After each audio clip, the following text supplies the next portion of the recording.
Ombre et compagnie, l'exposition de Lourdes Castro.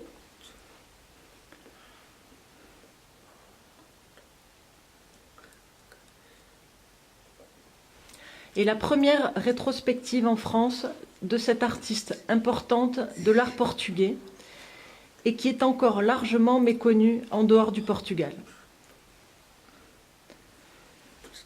L'exposition vous propose un parcours à travers 30 ans de la vie de cette femme qui est née à Madère en 1930, qui a fui la dictature au Portugal et a vécu en France pendant 25 ans. À travers elle, c'est évidemment le foisonnement d'une scène artistique parisienne et la façon dont cette diaspora portugaise va œuvrer au service de cette création parisienne. Très vite, après avoir côtoyé les artistes pop, les nouveaux réalistes, Lourdes Castro va affiner ce qui va devenir la recherche de toute une vie, la recherche autour de l'ombre. En utilisant des matériaux aussi divers que la sérigraphie, la peinture et surtout le plexiglas, Lourdes Castro va développer un travail où l'art, la vie domestique, l'amitié, l'intimité sont étroitement liés.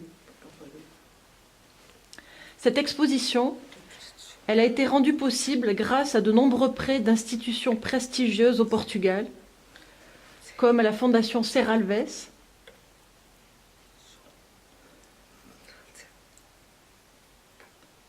la Fondation Gulbenkian,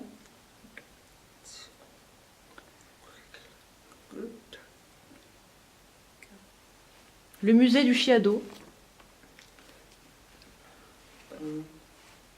le musée Berardo. Elle nous permet de traverser cette pratique multiple et de finir ce parcours avec une œuvre qui appartient à la collection du nouveau musée de Monaco, le Grand Herbier d'Ombre.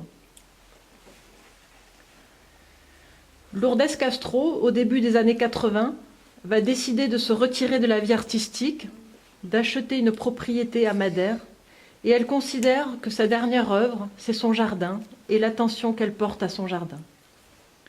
Ce grand herbier d'ombre, il est le symbole de cette vie contemplative que l'artiste décide de mener à partir des années 80.